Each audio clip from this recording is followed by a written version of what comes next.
बिस्मिल्लाहिर्रहमानिर्रहीम। मेरे मोहतरम अजीज़ दोस्तों, आज हम उमर फारूक आजम रज़ियल्लाहु ताला अन्हु की शहादत का वाक़या पेश करने जा रहे हैं। हज़रत सैयदना अम्र बिन मैमून रज़ियल्लाहु ताला अन्हु फरमाते हैं, जिस दिन हज़रत उमर फारूक आजम पर हमला किया गया उस दिन मैं वहीं मौजूद था।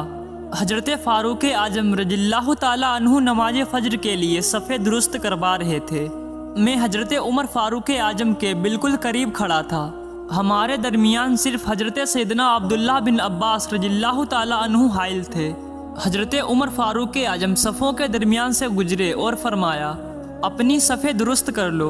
जब हज़रत उमर फारूक आजम ने देखा कि सफ़े बिल्कुल सीधी हो चुकी हैं और सभी नमाजियों के कंधे मिले हुए हैं, तो आप रज़ियल्लाहु ताला अन्हु आगे बढ़े और तकबीर तहरीमा कही।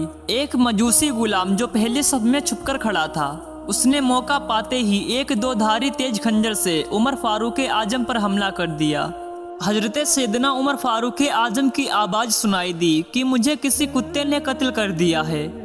वह मजूसी गुलाम हमला करने के बाद पीछे पलटा और भागते हुए 13 नमाजियों पर हमला कर दिया, जिनमें से 7 नमाजी शहीद हो गए। एक नमाजी ने आगे बढ़कर उस पर कपड़ा डाला और उसे पकड़ लिया। जब उस बदबख्त गुलाम ने देखा कि मैं पकड़ा जा चुका हूँ, तो अपने ही खंजर से खुदकुशी कर ली। जब हजरत उमर फारूक आजम पर हमला हुआ तो सफ़ों में दूर दूर खड़े अक्सर नमाजी इस हमले से बेखबर थे। जब उन्होंने हजरत उमर फारूक आजम की किरात ना सुनी तो कहना शुरू कर दिया। हजरत सैयदना अब्दुर्रहमान रज़ियल्लाहु ताला अन्हु ने आगे बढ़कर नमाज फ़जर पढ़ाई। अक्सर लोगों को नमाज के बाद बाकिये का इल्म हुआ।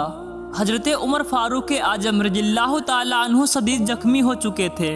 हजरत उमर फारूक आजम रज़ियल्लाहु ताला अन्हु ने हजरत सैयदना इब्ने अब्बास रज़ियल्लाहु ताला अन्हु से फरमाया, ए इब्ने अब्बास, मालूम करो कि मुझे किसने जख्मी किया।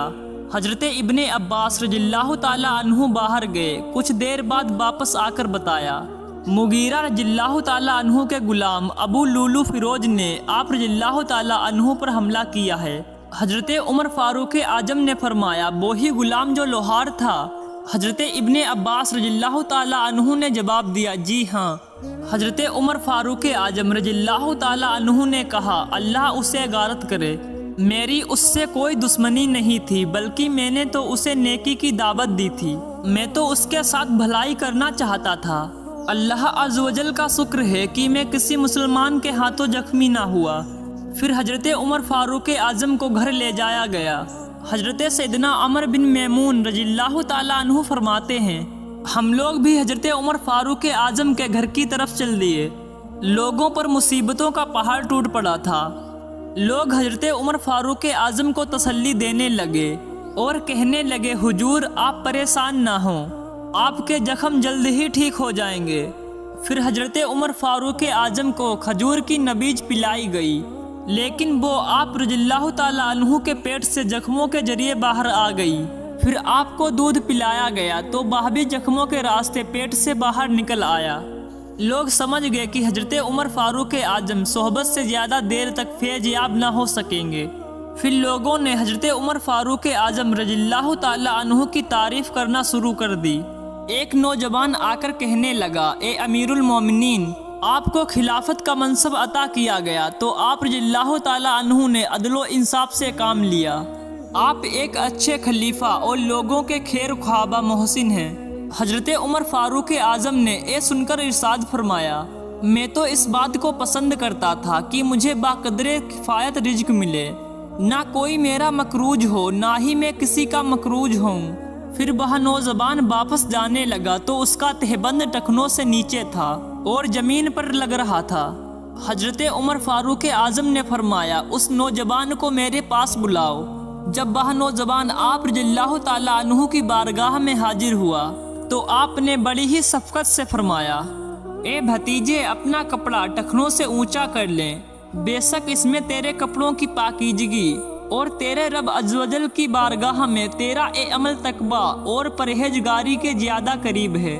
कुर्बान जाइए उन पाकीजा हस्तियों के जज्बे तबलीग पर कि आखिरी लम्हात में भी नेकी की दावत देना तर्क ना की और इस हालत में भी खिलाफे सरे काम बर्दाश्त ना हो सका।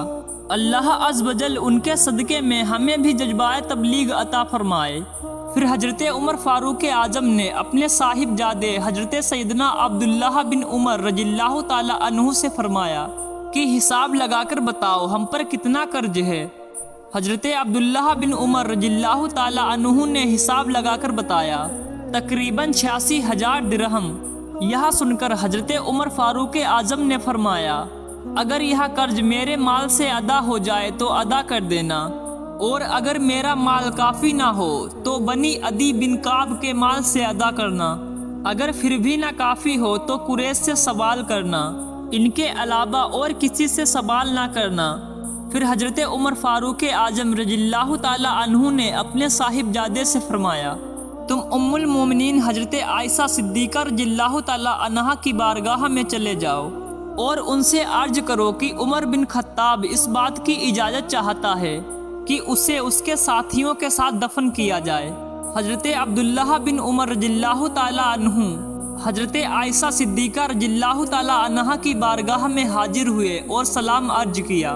حضرت عائشہ صدیقہ رضی اللہ تعالی عنہا رو رہی تھیں۔ حضرت عبداللہ بن عمر رضی اللہ تعالی عنہ نے کہا حضرت عمر بن خطاب رضی اللہ تعالی عنہ آپ کو سلام عرض کر رہے ہیں اور اس بات کی اجازت چاہتے ہیں کہ انہیں ان کے ساتھیوں کے قرب میں دفن کیا جائے۔ حضرت عائشہ صدیقہ رضی اللہ تعالی عنہا نے ارشاد فرمایا یہ جگہ تو میں نے اپنے لیے رکھی تھی، لیکن اب میں یہ جگہ حضرت عمر بن خطاب رضی اللہ تعالی عنہ کو اِشارہ کرتی ہوں۔ حضرت عمر بن خطاب رضی اللہ تعالی عنہ کو جا کر یہ خوشخبری سنا دو۔ چنانچہ حضرت عبداللہ بن عمر رضی اللہ تعالی عنہ اجازت لے کر واپس تشریف لائے۔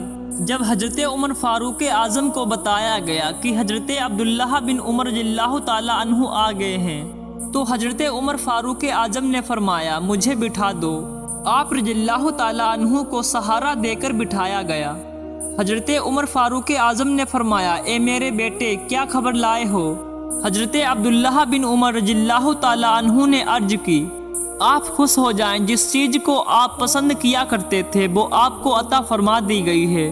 یہ سن کر حضرت عمر فاروق اعظم نے ارشاد فرمایا مجھے اس چیز سے زیادہ اور کسی چیز کی فکر نہ تھی، مجھے میری پسندیدہ چیز عطا کر دی گئی ہے۔ پھر حضرت عمر فاروق اعظم رضی اللہ تعالی عنہ نے فرمایا جب میری روح پرواز کر جائے تو مجھے اٹھا کر سرکار عبد قرار صلی اللہ علیہ وسلم کے روضے اقدس پر لے جانا، پھر بارگاہ نبوت میں سلام عرض کرنا، پھر حضرت عائشہ صدیقہ رضی اللہ تعالی عنہا سے عرض کرنا عمر بن خطاب اپنے دوستوں کے ساتھ آرام کرنے کی اجازت چاہتا ہے، اگر وہاں اجازت دے دیں تو مجھے وہاں دفن کر دینا، اور اگر اجازت نہ ملے تو مجھے عام مسلمانوں کے قبرستان میں دفن کر دینا۔ جب حضرت عمر فاروق اعظم کی روح خالق حقیقی عز و جل سے جا ملی تو ہم لوگ آپ رضی اللہ تعالی عنہ کو مسجد نبوی شریف میں لے گئے، اور حضرت عبداللہ بن عمر رضی اللہ تعالی عنہ نے حجرے مبارکہ سے باہر کھڑے ہو کر حضرت عائشہ صدیقہ رضی اللہ تعالی عنہا کو سلام عرض کیا، اور حضرت عمر فاروق اعظم رضی اللہ تعالی عنہ کو حجرے مبارکہ میں دفن کرنے کی اجازت طلب کی۔ حضرت عائشہ صدیقہ رضی اللہ تعالی عنہا نے اجازت عطا فرما دی۔ چنانچہ حضرت عمر فاروق اعظم رضی اللہ تعالی عنہ کو حضور نبی پاک صاحب لولاق صلی اللہ علیہ وسلم کے جلبوں میں حضرت سیدنا صدیق اکبر رضی اللہ تعالی عنہ کے پہلو میں دفن کر دیا گیا۔ اللہ عز و جل کی ان پر رحمت ہو اور ان کے صدقے ہماری مغفرت ہو۔ آج کے ویڈیو میں بس اتنا ہی، ملتے ہیں جلد ہی اگلے ویڈیو کے ساتھ۔ خدا حافظ۔